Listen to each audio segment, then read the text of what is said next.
ಅವನಿಗೆ ಇಮಾನುವೆಲ್ ಎಂದು ಹೆಸರಿಡುವಳು. ಅವನು ಕೆಟ್ಟದ್ದು ಬೇಡ ಒಳ್ಳೆಯದು ಬೇಕು ಅನ್ನುವಷ್ಟು ಬಲ್ಲವನಾಗುವಾಗ ಮೊಸರನ್ನು జేనుతుప్పವನ್ನು తిన్నువను. ఇదిగో ఫస్ట్గా దేవుడు అంటున్నాడు, ఒక కన్యకు పిల్ల నుంచి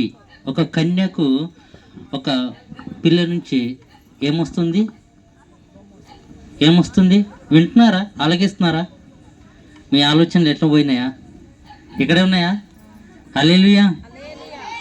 ಕನ್ನಡದ ಹೇಳ್ಬೇಕಾ? ಕನ್ನಡದ ಬರುತ್ತಾ? ಓಕೆ, ಟ್ರೈ ಮಾಡ್ತೀನಿ. ಹಾಂ ರೀ, ಹೇಳ್ರಿ.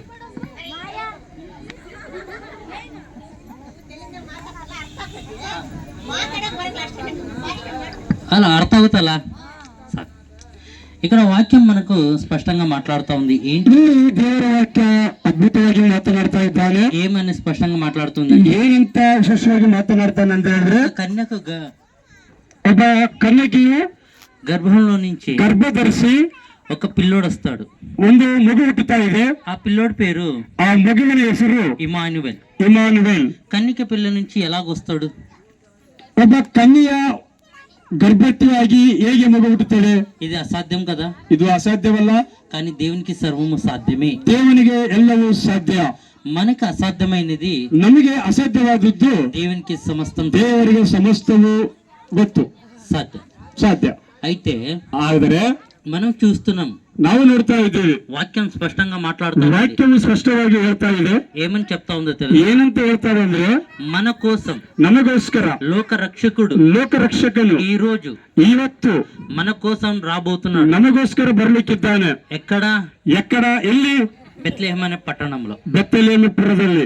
అయితే ಆದರೆ ఈ రోజు ಇವತ್ತು మన హృదయంలో, ನಮ್ಮ ಹೃದಯದಲ್ಲಿ ఆయనకు స్థానం ఇచ్చినప్పుడు, ಆತನಿಗೆ ಸ್ಥಾನ ಕೊಟ್ಟರೆ మన హృదయంలో కూడా, ನಮ್ಮ ಹೃದಯದಲ್ಲಿ ಕೂಡ ఆయన కూడా ಆತನು ಕೂಡ నివాసం చేస్తాడు, ವಾಸ ಮಾಡ್ತಾ ಇದ್ದಾನೆ. బెంగళూరు పట్టణంలో, ಬೆಂಗಳೂರು ಪಟ್ಟಣದಲ್ಲಿ నేను పోయినా, ನಾವು ಹೋದಾಗ అక్కడ అనేక విషయములో ಅಲ್ಲಿ ಅನೇಕ ವಿಷಯಗಳನ್ನು, పాతవి కొత్తగా మారుస్తున్నాయి. ಹಳೆ ಸಂಗತಿಗಳನ್ನು ಹೊಸದಾಗಿ ಮಾರ್ಪಟ್ಟಾಗಿತ್ತು. పాత ఇండ్లు పడగొట్టి కొత్తగా కడతా ఉన్నారు.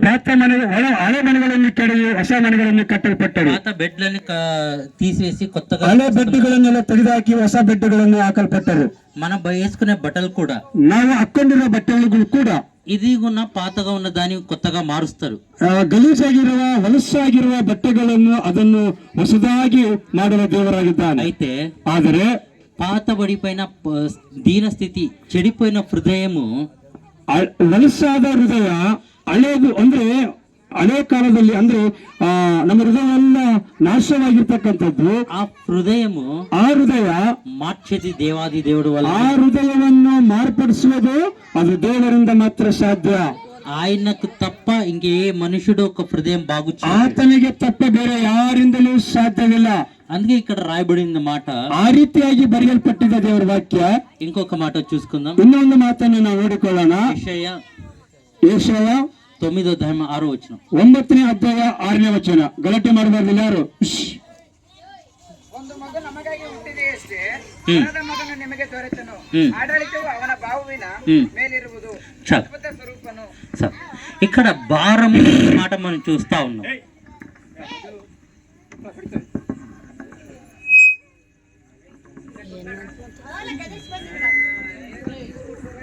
ಇವ್ರಿಗೆ ಯಾರಿಗೆ ಚಾಕ್ಲೇಟ್ ಕೊಡಬೇಡ್ರಿ,